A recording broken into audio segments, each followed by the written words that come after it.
Assalomu alaykum mushtoblik qarindoshlar. Mushu 13 minut 55 sekundlik mushu tabliğni ilib borgan bolaning ismi Abduvali. Hozir qo'llanadigan ismi Xolid. Endi vatan sirtida nurg'un odamlarning har xil ismlari bo'ladi. Buni to'g'ri tushunishga bo'ladi. Ma'lum jihatlarda bir ehtiyot yuzasidan ismlarni o'zgartirib turadi. Hammamiz shunday qilgan. Endi mushu bola nayt yaxshi axloqliq, cho'ngcha, kichikcha odamlarga nayt haqiqiy bir insondek muomala qiladigan, dal qarisi bir tabiiy axloq yuzida ko'rinib turadigan, tabassum qilib turadigan bir bola, yaxshi bola bu. Yaxshi bola. Endi men yana mushu bolaning so'zini yo'llab turib, azroq gap qilishga sababchi bo'lib qolgan narsa nima desa, gap qilishdan burun men sizlarga bir narsa deb beray. Tunji qarda bir etot var. Abdullah Abdurrahim bilan Xolmurod Umarning ishlagan. Shu ikkisi ro'lagan. Shuningda Abdullah Abdurrahim toza lapildab qayig'i olsa, kitob arosini so'rab kitob sotqini chiqdi. Chiqib, "Hay, ishq bu" deb o'zining shuningga nayt havas qildiganligini, ashning bir ishqiga aylanib qolganligini, ham shu kitobchilikning nayt go'zal bir ish ekanligini, ashning vujudiga singib ketganligini ko'rsatdi. Ishqda bu deb. Endi mening Qur'onni millatga yetkazish asosiyatdan bir ishqqa aylandi buchu. Aylandi. Nimanda olmaydigan nimadi deb qolmanglar. To'g'ri tushunishinglarni umid qilaman. Shu lapildab qayig'i bosimi shu kitob arosini so'rab chiqqandek, tarafdan hujum qilsimi, yanalam shu Qur'onni yetkazish uchun tirishchilik ko'rsatamiz. Endi bu Qur'onni oddiy 5 vaqt namozni o'qib ro'zasini tutib o'tayotgan odamlarni o'rganish kerak, bilish kerak, o'zining qanday dinga e'tiqod qilayotganligini bilish kerak. Bilmasdan qiyomat kuni men bilmabdiman desa unmaydi, o to'g'riliq oyat bor Qur'onda. Men izgitdim, ashning kayni kirgitdim desa unmaydi, o to'g'riliq oyat bor. Bilish kerak, bilib menish kerak bu yo'lni. Bilmay manganning dardini hozirgacha tortyapmiz. Undan boshqa bizning mushu ishqimiz, mushu Qur'onni tashviq qilishimiz, mushu Qur'onga kel deyishimiz shaxsan meningkicha desa, nurg'un ahli ilm da'vatqonlarning yoqisini silkib tashlayapti uni. Ko'z yumolmaydi hech qaysi. Ba'zilari qo'rqib, o'zining tabliğini o'zining to'pidan boshqa yerga yo'llatmaydi. Biz shu desa gap qilamiz, butun to'qqa dunyoga yo'llab o'tinglar gapni deymiz. Ba'zilar shu desa, o'zining da'vatini, tabliğini o'zining to'pidan boshqa yerga yo'llasa bo'lmaydi. Omonat xiyonat qilgan bo'lsa deydi. Asli o tabliq Allohning dini bo'lgandan keyin uni boshqa yerga yetkazish, tashviq qilish bu da'vatning yaxshi usuli bo'lib, hozirgi media taraqqiy qilgan vaqtda yetkazib bo'ladi. Demak, nima uchun qo'rqidi desa, shu qilayotgan tabliq haqiqiy Qur'ondan chiqmaydi bu. Bir narsa aralashib qolgan. Shu aralashib qolgan yerimdan tutibli Muhammad Nasriddinga o'xshash odamlar chiqibli shuning bilan bir nima deydi. Uning to'g'risiga men javob berolmayman. Yiliq o'zim din deb qolgan narsa bilan javob beray desam, uning ustida texmi gap qiladi. Shuning bilan buningga tankagini bo'lmaydi. Uningdan o'zimning gapimni anglaydigan, o'zim shu manqurtga aylantirib olgan, nima desam ma'qul deydigan, Allohdan qo'rqmay, mangli itoat qiliblam, menikini to'g'ri deb menib, aqlini menga topshirib etganlarga ham da'vat qilay deb da'vat qiladigan, o'zining to'pidan boshqa yerga da'vatini yo'llatmaydigan odamlar intayin jiq bo'lib ketiglik hozir. Nima uchun bo'lib ketiglik? Nima uchun gap qilmaydi? Qani burungi payg'ambar alayhisolamning 9 xotinini sanab chiqadiganlar, payg'ambar alayhisolamning yuyinmaganligini 9 xotin bilan birga bo'lib, yuyinmaganligini so'zlaydiganlar. Qani hali ayol kishining hayzini payg'ambar alayhisolam Oyishani arish qilib so'zlab beribdi deydiganlar, so'zlamaydigan bo'lib ketdi-ku. Nimishga desa, u narsalar bir odamning xotinining 5-6 bo'lishi 5-6 bo'lishi. Allah musulmonlarga qancha xotinni asir ruxsat bo'lganligini, qanday qilsa eng afzal bo'lganligidan tortib hamini Qur'onda deb berdi. Uning bilan qancha kunda birga bo'lishini, qanday birga bo'lishini uni so'zlab bermadi Allah. U o'zining ixtiyorligi shu odamning quvvati bilan, hissiyoti bilan munosabatli. Nurg'un narsalar va bu xuddi e'tiqod darajasiga kirib qolgan, Qur'on bilan hech qanday munosabati yo'q. Bu insonning dini bilan munosabati yo'q. İnsaniyat dünyasida tarixdan tortib Odam alayhissalomdan tortib kelayotgan insonlar davomlashtirib kelayotgan bir narsalarni desa, xuddi payg'ambar alayhissalom insoniyatning avvalidek mushu qarindoshlar din deb yetkizgandi. Ya sening ma da'vatgan narsang din emas deganingizni u so'zlarni qilmaydigan bo'ldi. Shu Misrda o'qib keldik deb nurg'un bolalar berib Misrda o'qib, xuddi ota-onasi uni ayol kishining hayzi qachon to'xtayga shuni o'rganib kel deb avatgandek. Xuddi payg'ambar alayhisalom 9 ayoli bilan bir kunda birga bo'lib ekanmi, har qatim birga bo'lib, har qatimda biroq yuyinib ekanmi, 9 qatim yuyinib ekanmi deganni o'rganib kel degandek, mushta so'zlab ketgan vaqtda to'xtama din emasmi so'zlayotganing ma millatga ehtiyojli haqiqiy dinning gapini qila deganligimiz uchun ularda haqiqiy din yetkizga iqtidor bo'lmaganlik uchun ularning mingisini yuyib ash narsalarni din qilib o'tirga achib qo'yganlik uchun ular eng oxirgi hisobda oshkora da'vat qilishdan to'xtab qoldi. O'zining da'vatini boy degandek, o'zi boyadilar, o'zining gapini anglaydigan, aqlini ashlarga topshirib etgan, ashu manqurtlarga so'zlaydigan bo'lib qoldi. Chiqib aytganda bu cho'disi bir aldamchilik. Aldamchilik. Bunun nima sababchi bo'ldi desa, menga o'xshash qo'rqmay chiqib, da'vat qilgan Allohning so'zi bilan uyg'un emas deganligimiz uchun qo'rqaydigan bo'lib qoldi. Qo'rqib boshqa yo'l yo'llayolmayotganimi desa, demak, shu so'zningmi o'zining so'zlayotgan so'ziga o'zining ishonchisi yo'q. Ishonchisi yo'q. Ya'ni qarshilik uchrab ketganini biladi. Endi men yuqorida Xolid Abduvali degan bola bu Qur'onchilarga qarashtirib bir muncha oyatlarni dalil qilibdi. Bular bizni Qur'onchilarni ozg'un debdi, u debdi, bu debdi. Mushu oyatlarning hammasi Rasul bilan keladi. Rasul bilan keladi. Ironlikdan, Farislardan kirgan payg'ambar degan bir so'z bilan hamma narsani ostin-ustin qilib o'tadi bular. Ostin-ustin qilib o'tadi. Qaysi oyat Rasul bilan kelyotidi? Qaysi oyat Nabiy bilan kelyotidi? Rasul bilan kelgan oyat shu Rasulga itoat qilishni buyuruydi. Nabiy bilan kelgan oyat shu Nabiyning ba'zi savalliklarini, xatolashgan taraflarini ko'rsatgan chog'da Nabiy bilan keladi. Ya'ni shu payg'ambarga biroq agashguchilarni Allohning kitobiga taklif qilgan chog'da nima deydi Alloh desa, "Ya Nabiy, sen ve sana ergeçkenler Allah'ın kitabını müstehkem esilanglar deydi. Manda yerlerde mi Nebi bilen kelidi? Lekin itaat maksat kılıngan çağda, mutlak boysunuş maksat kılıngan çağda çödüse ayet asasiyetten Resul bilen kelidi. Mala peygamber diyen bir söz bilenler tebliğ kılıp Kur'an'ın mezmununu muşnun bilen astın üstün kılıbıdı da. Astın üstün kılıyordu.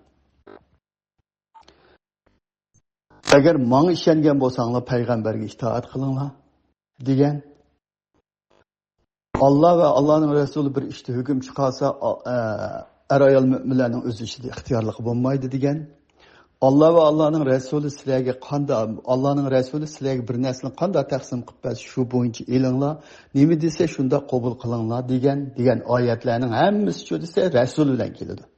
Resulning vazifasi nima desa Qur'onni yetkazish. Resul degan elchi.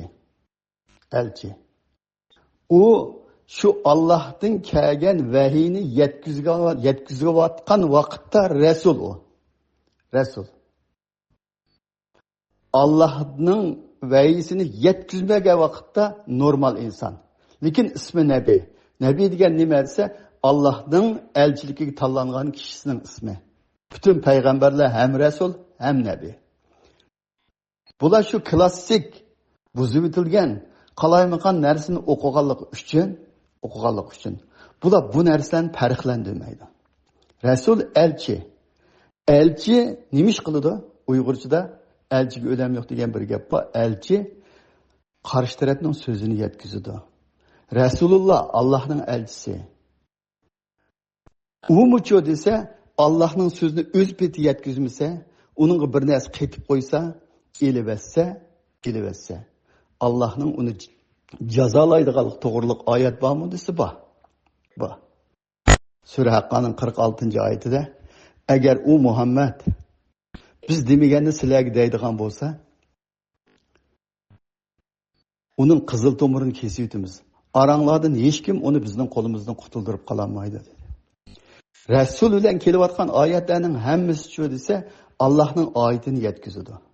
Allohning oyatini yetkazayotgan vaqtda u Rasulga itoat qilinglar, uning bo'ysuninglar, uning da'vat qilinglar, itoat qilinglar degan gap bor. Nabiylik holatida shu desa, Allohning va'yisi bo'lmagan chaqda sahobalar vahimo yasi o'zingning so'zimi deydi. O'zimning desa to'xtab to'ndavsi deydi. Vahiy desa mutlaq itoat qiladi.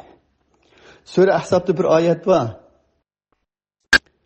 Shu oyat Nabiy bilan keladi. Ya Nabiy sen avo Zeydni ayolingni qo'lingda tut deding. O ayolni sening gapingni anglamay qo'yibdi. Sen keyin o ayolni sen ko'nglingda men olsam qanday bo'ladi deb biz sana halol qilgan narsani, halol bo'lavergan narsani qalbingda yushading. O sening o'g'ling emas, o'zingning o'g'li emas. Sen o o'gay bir o'g'ling, sen bilan birga cho'ng'ilgan. Shuning uchun sen uning ayolini olaversang bo'ladi, deydi. Shu oyat shunda kelgan chaqda Nabiy bilan keldi. Nima uchun Nabiy bilan keldi desa, Zeydga shu gapni qilgan vaqtda Payg'ambar alayhisolamning o so'zi vahiy emasdi. Ayolingni qo'lingda tut. Ajrashib ketma degan so'zi vahiy emasdi uningki, Payg'ambar alayhisolamning. U birisi o'zi beqib olgan bola bo'lganlik uchun otliq sifati bilan, o'gay otliq sifati bilan, yana birisi cho'nglik sifati bilan, yana birisi nabiy, yana Allohning elchisi sifati bilan, xuddi cho'nglar yoshlarga balang bilan ayoling bilan uy tutib qol balam deganga o'xshash ashidaq shaklda turibla tarbiya qildi. Zayd uni qo'yibdi. Zayd itoat qilmadi-ku. Qo'yibdi-ku, Payg'ambar alayhisalom gapini anglamadi-ku. Ayolingni qo'yibma, qo'lingda tut degan gapni anglamadi-ku. Itoatsizlik qilgan bo'ldimi? Rasulga itoat qilmagan bo'ldimi? O payg'ambarga itoat qilmagan bo'ldimi? Ya, unda emas. U yerda ayolingni qo'lingda tut degan u so'zi Allohning va'yisi emas u. Zaydga u ayolni qo'yib etmisin degan bir oyat emas u. Payg'ambar alayhisolamning o'ziningla cho'nglik sifati bilan, payg'ambarlik sifati bilan, otliq sifati bilan shu tarbiya qilib qo'ygan o'zining og'zidan chiqayotgan so'z. Shuning uchun Zayd uningga itoat qilmadi, parvo qilmadi, qo'yib etdi. Endi bu bolalarga hozir nurg'un oyatni o'qib, shu Rasul bilan kelgan oyatlarni o'qib, Rasul bilan mana shu oyatlarga payg'ambarga itoat qilinglar, payg'ambarga bo'ysuninglar degan tursa, bular payg'ambarning nurg'un so'zlarini inkor qilib o'tadi, deydi. Aslida payg'ambar alayhisalom 23 yil jarayonida gap qildimi desa, gap qildi. Lekin payg'ambar alayhisalom Qur'onga zid gap qilamiz desa, Qur'onga zid gap qilmaydi. Qur'onda ibodat to'g'riliq nurg'un oyatlar bor. Shu ibodat bilan munosabatlik, zakot bilan munosabatlik, haj bilan munosabatlik, namoz bilan munosabatlik, yaxshilik bilan munosabatlik, suxanchilik qilmaslik to'g'risida, g'iybat qilmaslik to'g'risida, yaxshi inson bo'lish to'g'risida Qur'on bilan bog'lishchanlik nurg'un hadislar bor. Bu hadislarni payg'ambar alayhisalom qildimi? Qiladi. Hozirmi shu Qur'onni yetkazayotganlar, ya Allah manda degan, sen manda qiljima, manda qilsang bo'lmaydi deb gap qilamiz deb gap qilib payg'ambar alayhisalom 23 yil jarayonida gap qilgan. Bu yerda payg'ambarga itoat qilinglar degan tursa deb oyatni burabla, apiribla. Allohning Sözüge itoat qilinglar. Allohning so'zini u Muhammad alayhisalom sizlarga yetkazyotdi, uningga mutlaq itoat qilinglar degan oyatlarni olib ikkiga bo'lib, payg'ambar bir yo'l, Alloh bir yo'l, payg'ambar bir so'z, Alloh bir so'z qiladigan bir narsaga aylantirib qo'yaylik. Aylantirib qo'yaylik. Gapim uzun bo'lsa-mu, sabr qilib anglashinglarni umid qilaman. Endi o'sha oyatlarning yuqori degan oyatlarning hammasi Rasul bilan keladi. Rasul elchi. Elchining yetkizayotganiga bo'ysuninglar degan gap bu. Uning o'ziga emas, yetkizayotganiga bo'ysuninglar degan gap. O'ziga bo'ysuninglar demaydi, o'ziga bo'ysuninglar desa, u bizga o'xshash inson, u xatolashib ketib qoladi. Xatolashib ketgan vaqtda Alloh o'zi ogohlantirgan yerlari bor, tuzatgan yerlari bor uni. Tuzatgan yerlari bor. Tuzatgan so'zlarning hammasi nabiy bilan keladi. O'ziga bo'ysunishga buyurgan so'zlarning hammasi Rasul bilan keladi. Bu narsalarni yuqorida degandek Farschadan kirgan payg'ambar degan so'z bilan yug'uribli tashapla ham o'zi bu ishning ichidan chiqolmaydi, ham millatni uning ichidan chiqolmaydi bular. Chiqolmaydi. Shuning uchun Qur'onni tafakkur qilinglar. Meni bilmaydi deydi, men Qur'onni bilmayman. Ben Arapça bilmeyman. Allah saqlab, şu Arapça bilmem deb xato o'qib qilishdan Xudoyim saqlab dike. Arapning boshqa bir so'zlarini, bir so'zlarni Arapça qilsam, hamma odam Allohning vahiysiga deb anglaydigan bo'lib qoladi ekan. Ma o'zining tilida rasmiy yetkazuvchi desa, ajoyib yaxshi bo'ladi ekan bu. Ajoyib tushunishli bo'ladi ekan. Tushunishli bo'ladi ekan. Shuning bilan birga oxirida bir necha oyatlarni deb berma. Qur'on yetidi degan bu azg'ullarga debdi tuzib olishni umid qilaman. Sura Furqonning 25-oyatidan 30-oyatigacha Qur'onni o'ziga yetarli ko'rmaganlarning qanday azob qoldiganligini, qanday nadomatga qoldiganligini Alloh chiroyli yetkazib qo'ygan o'quvasi bo'ladi. Sura Ankabutning 50-51-oyati sizlarga bu tilovat qilinib turadigan Qur'on sizlarga kifoya qilmadimi degan oyat bor. Bu tilovat qilinib turadigan mushu Qur'on sizlarga, bu kitob sizlarga kifoya qilmadimi degan oyat bor. Sura Zuhrufning 41-42-oyatlarida ey Muhammad alayhissalom, sen va sening ummating bu Qur'onga mustahkam eslanglar, qiyomat kuni sizlar mushu Qur'on bilan javobgar bo'lasizlar, mushuningdan javobgar sizlar degan oyatlar bor. Vahiyga mustahkamlik eslish to'g'riliq nurg'un oyatlar bor. Sura Furqonning 52-oyatida sen mushu Qur'on bilan da'vat qil, mushu Qur'on bilan boshqalarni to'g'ri yo'lga boshla. Mustahkam tur bu yo'lda. Sen boshqalarni dinga chaqirsan, mushu Qur'on bilan chaqir degan oyat bor. Demak, yuqoridagi Rasul bilan kelgan oyatlar desa, hammasi mushu Qur'onga chaqir. Mushu Rasulning, mushu elchining yetkazayotganiga itoat qilinglar, bo'ysuninglar.